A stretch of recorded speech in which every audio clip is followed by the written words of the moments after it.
BBA, BCA, BCom computer కోర్సులో 100% placement లభించే ఏకైక డిగ్రీ కాలేజ్ కూకట్పల్లిలోని i3 డిగ్రీ కాలేజ్ 83672152. అమ్మ నమస్తే. నమస్తే అమ్మా. అమ్మా హ్మ్. పీరియడ్స్ కరెక్ట్గా రెగ్యులర్గా రావాలి అంటే ఏం చేయాలమ్మా? ఎందుకంటే చాలా మంది పిల్లల్లో చూస్తున్నాం ఇర్రెగ్యులారిటీ. ఒక వయసు వచ్చాక అంటే అది సహజం అది. కానీ చిన్న చిన్న పిల్లల్లో కూడా 20 నుంచి చూసుకుంటుంటేనమ్మా, ఎవరితో మాట్లాడినా నాకు 2 మంత్స్కి ఒకసారి పీరియడ్స్ వస్తున్నాయని, హెవీ బ్లీడింగ్ అవుతుందని, లేకుంటే అసలు బ్లీడింగ్ అవ్వట్లేదని, ఇలాంటి సమస్యలు ఎక్కువగా చూస్తూ ఉన్నాం. నేను నేను అనుకున్న ఒక రీజన్ చెప్తాను. అర్లీగా పిల్లలు మెచ్యూర్ అవటం ఏమన్నా ఒక కారణమా? ఎందుకంటే ఇదివరకు 13, 14, 15 ఆ ఏజ్కి, కానీ ఇప్పుడు చూసుకుంటే 8, 9, 10 లోపే మెచ్యూర్ అయిపోతూ ఉన్నారు. అదేమన్నా కారణం అమ్మా? అసలు దానికి హార్మోనల్ ఇంబ్యాలెన్సే కారణం అమ్మా. 8 ఏళ్లకి అవ్వడం కూడా మనం తీసుకునే ఆహారాల్లో హార్మోన్స్ చాలా ఉంటున్నాయి. ఫర్ ఎగ్జాంపుల్ సోయా తీసుకుంటే అది కూడా ఫిమేల్ హార్మోన్స్. ఇవన్నీ ఆఖరికి పాలల్లో కూడా గేదెలకి ఆవులకి హార్మోన్లు అవునవును. ఇస్తున్నారు. ఈ హార్మోన్ల కారణం ఆడపిల్లల్లో, అది మీరు చెప్పింది కరెక్టే, ఆడపిల్లల్లో తొందరగా మెచ్యూర్ అయ్యే అవటం. లక్షణం, మగపిల్లలకేమో గడ్డాలు మీసాలు రాకపోవడం ఆ, కనపడుతున్నాయి కదా. చాలా అవునవును. మందికి అసలు రావట్ల. ఆ, అసలు ఫుల్గా ఉండేవాళ్ళు చాలా తక్కువ. అందుకేనేమో ఇలా ఉండండి అని చెప్పి ఇప్పుడు పెద్ద పెద్ద వాళ్ళందరూ గడ్డాలు పెంచుకుంటున్నారు, మాలాగా ఉండండి రా అని. లేని వాళ్ళకి ఆదర్శం అనిపిస్తూ ఉంటుంది నాకు. ఇదంతా కూడా ఈస్ట్రోజన్ అనేటటువంటిది బాగా వీళ్ళు తీసుకునే ఫుడ్లో ఉండడం వన్ ఆఫ్ ద రీజన్స్ అమ్మా. దానివల్ల లావుగా కూడా ఉంటారు పిల్లలు. లావు ఎక్కుతున్నారని చెప్పి వాళ్ళు బాగా లావుగా ఉండే ఆహారాలు పెట్టడం, వాటన్నిటిలో ఈస్ట్రోజనే వన్ ఆఫ్ ద రీజన్స్. ఇది మీరన్నది ఒకటి కారణం అయితే, అంటే త్వరగా మెచ్యూర్ అవడానికి మాత్రమే అదే కారణం. అయితే ఇర్రెగ్యులర్గా ఉండడానికి చాలా కారణాలు ఉన్నాయమ్మా. ప్రధానంగా ఫస్ట్ టైం మెచ్యూర్ అయినప్పుడు వాళ్ళు కొన్ని నియమాలు పాటించాలి, అవి పాటించట్లా చాలా మంది. 10 మందికి మేము చెప్పకూడదు, ఇది కూడా ఒకటి చెప్పుకోవాల్సిందా, దాచుకోవాల్సింది చెప్పుకోవాల్సింది కాదు అన్న వరకు మనం అంగీకరించవచ్చు. కానీ అప్పుడు పాటించాల్సిన నియమాలు పాటించడానికి ఏమైంది? చెప్పకుండా పాటించవచ్చుగా. అవునమ్మా. చెప్పకుండా నియమాలు పాటించవచ్చు కదా. ఆరోగ్య దృష్టితో చేయాల్సింది ఏమిటి అంటే, వాళ్ళకి ఉప్పు కారాలు పెట్టరు ఆ 3 రోజులు. ఫస్ట్ టైం మెచ్యూర్ అయినప్పుడు 3 రోజుల పాటు వాళ్ళకి ఉప్పు కారాలు పెట్టరు. ఎందుకంటే ఉప్పు కారాలు బాగా ఉన్నటువంటి ఆహారం గనక తీసుకున్నట్టయితే దాని తాలూకు మొట్టమొదటిసారి హార్మోన్స్ విడుదలవుతున్నాయి కదా, వాటిల్లో డిస్టర్బెన్స్ ఉంటుంది అని. హార్మోన్స్ ఎప్పుడు తినే ఉప్పు కారాలు బట్టే కదా, స్పైస్ బట్టే కదా హార్మోన్ల డిఫరెన్స్ వస్తూ ఉంటుంది, కోపతాపాలు అవన్నీ కూడా. అట్లాంటిది ఆ టైంలో పెట్టకపోవడం, వాళ్ళని వీలైనంత రెస్ట్ ఉండేట్టుగా చూడడం. అందుకే కదలకుండా కూర్చోమని చెప్తారు. కదలకుండా ఉండాల్సిందే కదా. ఆఖరికి టాయిలెట్ కూడా దూరంగా వెళ్లకుండా దగ్గరలోనే ఇవన్నీ చేసేవాళ్ళు. చేయడం, ఏ రకమైనటువంటి శ్రమ పడకుండా, అంటే సూదిలో దారం గుచ్చడం, కుట్టడం, అది కూడా కంటికి అలసట కదా, అది కూడా టోటల్ రిలాక్సేషన్ అనమాట. ఒకే చోట కూర్చోవడం, దానివల్ల చెవులకి ఏమి ఎక్కువ పెద్ద శబ్దాలు వినప్పుడు చెవి సెన్సిటివ్గా ఉన్న చెవి కూడా రిలాక్స్ అవుతుంది. ఎందుకంటే మీరు చూడండి, తలనొప్పులు అవి వచ్చి చాలా చికాగ్గా ఉంటే ఇంత సౌండ్ కూడా భరించలేరు, ఇరిటేషన్ అనిపించేస్తుంది. అది అంటే సెన్సిటివ్ అయిందనమాట. అది ఆ సెన్సిటివిటీ ఉంటుంది అని ఊహించి వాళ్ళకి రిలాక్సేషన్ ఇస్తారు. పంచేంద్రియాలకి, కర్మేంద్రియాలకి, అన్నిటికీ కూడా, జ్ఞానేంద్రియాలు కర్మేంద్రియాలకి కూడా రిలాక్సేషన్ ఇచ్చి, డైజెస్టివ్ సిస్టమ్కి కూడా రిలాక్సేషన్ ఇస్తారు. అది మంచి పులగం పెట్టేవాళ్ళు. అవును. ఆ పులగం ఎట్లాంటిది? గట్టిగా కాదమ్మా. 1 యూనిట్ పెసరపప్పుకి 2 యూనిట్ల బియ్యం తీసుకుని 8 యూనిట్ల నీళ్లు పోసి, మళ్ళీ 1 యూనిట్ నెయ్యి వేసి, ఇది మెత్తగా ఉడికేటట్టుగా చేసి బెల్లం వేసి పెట్టేవారు. ఉప్పు ఉండదు, బెల్లంలో ఉన్న ఉప్పు చాలు. అంటే ఇంత ఉడికితే అది అరుగుతుంది తేలిగ్గా. మీరు గమనించినట్టయితే చాలామందికి ఏమాత్రం డిస్టర్బెన్స్ ఉన్నా పీరియడ్స్ టైంలో డైజెషన్ బాగుండదు. అవును. అందుకని ఆ టైంలో ఇంత తేలికగా అదిగే బలవర్ధకమైన ఆహారం పెట్టేవారు. అలా 3 రోజులు కనుక ఉన్నట్టయితే, మొదటిసారి 3 రోజులు, వీలైతే రెండోసారి కూడా అలా గనక ఉండగలిగినట్టయితే చాలా రకాలైనటువంటి సమస్యలు భవిష్యత్తులో రావు. పైగా అప్పుడు చిమ్మిలి పెట్టేవాళ్ళు. చిమ్మిలంటే నువ్వులు నువ్వులు, బెల్లం. బెల్లం. ఎప్పుడైతే నువ్వులు తిన్నారో లోపల ఎక్కడన్నా బయటికి వెళ్ళిపోకుండా మిగిలిపోయినటువంటి గడ్డలు లాంటి క్లాట్స్ లాంటివి ఉంటే వెళ్ళిపోతాయి, వెళ్ళిపోయి క్లీన్ అవుతుంది. ఒకసారి అంటూ లోపలిది ఫుల్ క్లీన్ అయితే మళ్ళీ నెక్స్ట్ టైం చాలా హ్యాపీగా ఉంటుంది. తప్పనిసరిగా నువ్వులు బెల్లమే. అవును. ఇంకా కొన్ని ప్రాంతాల్లో నువ్వుల నూనె కూడా తాగిస్తారు. అవును ఉమ్. అవునమ్మా. సరే, అది కాకపోయినా ఇంతవరకు ఇలా 2 సార్లు వీలైతే 3 సార్లు గనక జాగ్రత్తగా మొదటిసారి గనక చేసినట్టయితే 90% ప్రాబ్లమ్స్ ఉండవు అని చెప్పి మన పెద్దలు అన్నారు. అలా ఉన్న వాళ్ళని మనం గమనించాం కూడా. ఇవి చెయ్యకపోవడం ఒక కారణం. ఆ తర్వాత ఆ సమయాల్లో ఇష్టం వచ్చినట్టు తినడం, ఏముంది ఇది మామూలే కదా, దీని గురించి మనం పట్టించుకోవాల్సింది ఏముంది అని చెప్పి ఇష్టం వచ్చినట్టు ప్రవర్తించటం. అంటే ఆ సమయంలో రెస్ట్ కావాలమ్మా, శరీరానికి విశ్రాంతినివ్వాలి, శారీరకంగా మానసికంగా విశ్రాంతి ఇవ్వాలి. అందుకని విశ్రాంతినివ్వడం కోసం ఇంట్లో ఉంటే పనులు చెప్తారని కొంచెం దూరంగా కూర్చోమని చెప్పేవాళ్ళు. అవును. పైగా ఆ సమయంలో శరీరం నుంచి కొన్ని Toxins. వేల టాక్సిన్స్ రిలీజ్ అవుతాయట, which effect the thymus gland, heart దగ్గర ఉండేది. అందువల్ల కొంచెం దూరంగా ఉంటే హార్ట్ ప్రాబ్లమ్స్ రాకుండా ఉంటాయి మిగిలిన వాళ్ళకి కాదు. అందువల్ల అలా కనుక ఉన్నట్టయితే కొంతవరకు అదుపులో ఉంటాయి. ఆ తరువాత ప్రతి నెల కూడా విశ్రాంతి తీసుకోవాలమ్మా. విశ్రాంతి తీసుకోవడం, ఆహారం కూడా తేలికగా మరీ కారము పచ్చళ్ళు అలాంటివి కాకుండా వీలైనంత వరకు తేలిగ్గా అరిగే ఆహారం తీసుకుంటూ గనక ఉన్నట్టయితే 90% రాదు. అయినా వస్తున్నాయి అంటే ఇవేం తీసుకోవట్లేదు, 100% ఈ జాగ్రత్తలు తీసుకునేవాళ్ళు లేరు. అయినా ఎక్కడో ఒకళ్ళిద్దరు తీసుకున్నా వస్తున్నాయి. తీసుకోకపోయినా కొంతమందికి రావు, ఎందుకంటే అందరూ అంత సెన్సిటివ్గా ఉండరు కదా, రాకపోవచ్చు.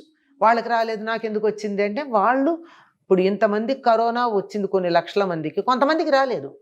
ఎందుకు రాలేదు అంటే వాళ్ళకి రెసిస్టెన్స్ ఎక్కువ ఉంది, ఇమ్యూనిటీ ఉంది.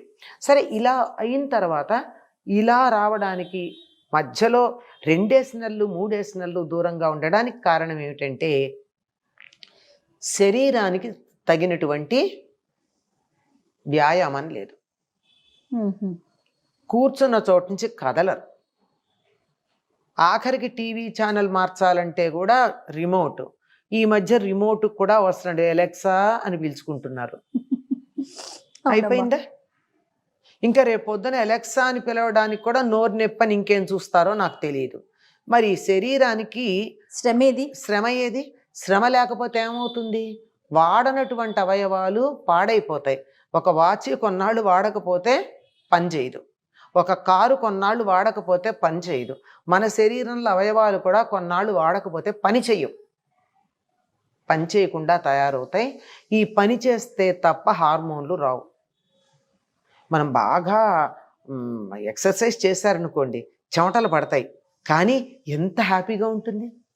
కారణం ఏమిటంటే అప్పుడు రిలీజ్ అయ్యే హార్మోన్లే కారణం. ఇటువంటి హార్మోన్స్ మనకి పని చేయకపోవడం వల్ల శరీరంలో రిలీజ్ అవ్వకపోయేటప్పటికి ఏమవుతుందమ్మా? హార్మోన్ల రిలీజ్ లేకపోతే, హార్మోన్ల వల్లే కదా ఇవన్నీ జరిగేది. అవును, ఫెమినైన్ మాస్కులైన్ అనే డిఫరెన్సు హార్మోన్ల వల్ల వచ్చింది. హార్మోన్లు సరిగ్గా రిలీజ్ కాకపోవడం వల్ల ఇవి డిస్టర్బ్ అవుతాయి. అంచేత శారీరకమైనటువంటి శ్రమ కల్పించాలి, సరైనటువంటి ఆహారం తీసుకోవాలి, సమయాన్ని పాలించాలి. కానీ ఇక్కడ చాలా పెద్ద సమస్య ఉంది. చాలామంది ఆడపిల్లలు వర్క్ ఫ్రమ్ హోమ్ ఒకటి, తర్వాత ఆన్లైన్ వర్కింగ్ ఒకటి చేయడం వల్ల వీళ్ళకి చాలా ప్రాబ్లం ఉంది.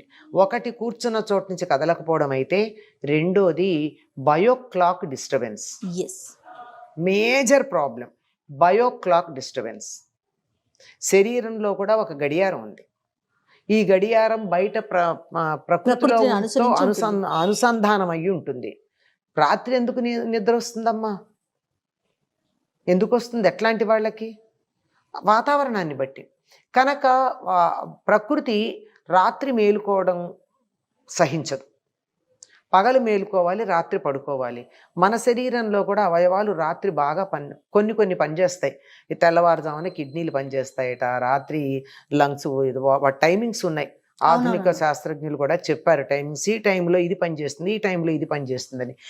అవి పనిచేసేవన్నీ ఓవర్హాల్ అయ్యి పొద్దుటికి ఫ్రెష్గా పనిచేస్తే కదా శరీర అవయవాలు బాగుండేది. అందువల్ల మొట్టమొదట బయోక్లాక్ డిస్టర్బ్ అయితే కన్ఫ్యూజ్ అయ్యేది ఏమిటయ్యా అంటే హార్మోన్స్. హార్మోన్స్ కన్ఫ్యూజ్ అయితే? అవ్వగానే హార్మోన్స్ ప్రభావం వల్ల వచ్చే first activity periods. So periods get disturbed. రావాలా వద్దా? లెక్క రాత్రా పగలా? అది కన్ఫ్యూజ్ అవుతుంది. 28 డేస్కి రావాలి. 28 డేస్కి రావాలంటే 24 గంటల్లో రాత్రి పగలు లెక్కేసుకుంటే నువ్వు రాత్రి మేలుకున్నావు, ఇది పగలవుతుందా రాత్రి అవుతుందా, ఇట్ గెట్స్ కన్ఫ్యూజ్డ్. డే ఎప్పటికి పూర్తయిందో శరీరానికి తెలియటల్లా, మంత్ 28 రోజులు ఎప్పటికయిందో తెలియటల్లా. దాంతో అది కన్ఫ్యూజన్లో it stops for some time, then malfunctioning మొదలవుతుంది. దాంతో త్వరగా రావు కదా అనుకుంటే ఎట్లాగొట్లా వస్తాయి, ఎప్పటికో అక్కడ పేరుకుపోయి వస్తాయి. వచ్చిన తర్వాత మొత్తం ఫ్లష్ అవుట్ అవ్వాలి కనుక ఎక్కువ రోజులు బ్లీడింగ్ ఉంటుంది. దాంతో రకరకాలైనటువంటి ప్రాబ్లమ్స్. ముందు మొట్టమొదట కనపడేది disturbed periods, next disturbed mind, depression, distress, ఇలాంటివన్నీ తర్వాత వస్తాయి. చాలా ఇది. నేను ఒక ఇన్సిడెంట్ చెప్తా, యాక్చువల్ ఇన్సిడెంట్ చెప్తా. 4 నెలలు అమ్మాయికి పీరియడ్స్ రాకపోతే తల్లికి డౌట్ వచ్చింది, ఈ పిల్లకి పీరియడ్స్ రాలేదేంటి అని. చాలా అనుమానపడింది. పాపం ఎక్కడ అమ్మాయి ప్రవర్తనలో తేడా కనపట్టాల. ఎలాగ డాక్టర్ దగ్గరికి ఎట్లా తీసుకెళ్ళాలి ఆలోచిస్తుంది. అనుకోకుండా జ్వరం వచ్చింది.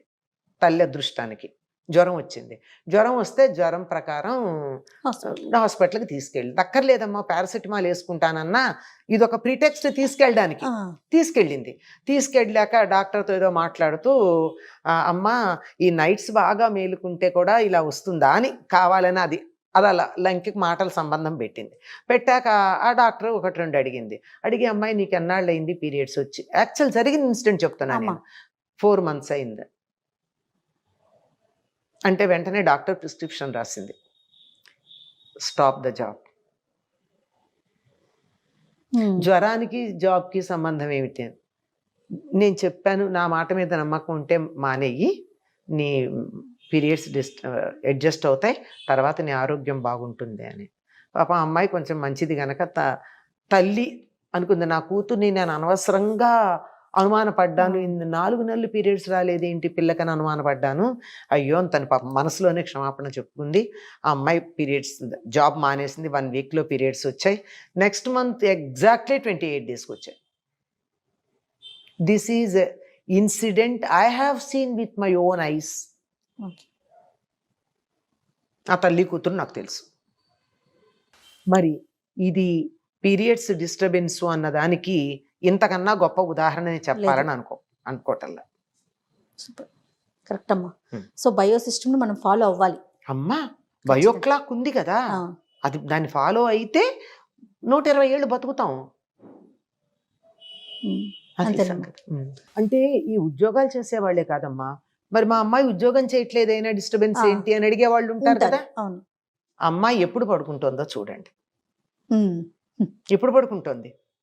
అర్ధరాత్రి దాకా మేలుకుంటుందా?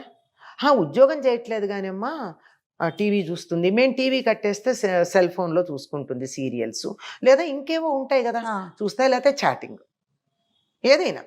మేలుకోవడం అన్నదే ప్రధానం. అది నువ్వు ఉద్యోగానికి కోసం మేలుకున్నావా, చాటింగ్కి మేలుకున్నావా, టీవీ చూస్తున్నావా, ఇంకేదైనా వర్క్ చేస్తున్నావా, నీ సొంత పనైనా చేసుకోవచ్చు. ఇలా గనక చేసుకుంటే ఎప్పుడో ఒకసారి it doesn't make much of a difference. కానీ రెగ్యులర్ బేసిస్ మీద కనుక అయినట్టయితే అవుతుంది. ఈ రాత్రి తెల్లవార్లు మేలుకోవడాలు అన్నది చాలా చాలా ప్రమాదకరమైనటువంటి ప్రాబ్లం అమ్మ. అది అన్ని రకాలు, డైజెస్టివ్ సిస్టమ్ మీద పనిచేస్తుంది, లివర్ మీద పనిచేస్తుంది, కిడ్నీస్ మీద పనిచేస్తుంది. రాత్రిపూట యాక్టివ్గా ఉండి ఓవర్హాల్ అయ్యే శరీర అవయవాలన్నింటి మీద పనిచేస్తుందమ్మా అది. అందువల్ల మేలుకోవడం ప్రధానం. దేనివల్ల అన్నది వేరే మాట. ఈ జాగ్రత్త కూడా తీసుకోవాలమ్మా. జాగ్రత్త. అమ్మాయికి రెగ్యులర్గా పీరియడ్స్ రావట్లేదంటే రోజు 10ంటికి పడుకోబెట్టండి.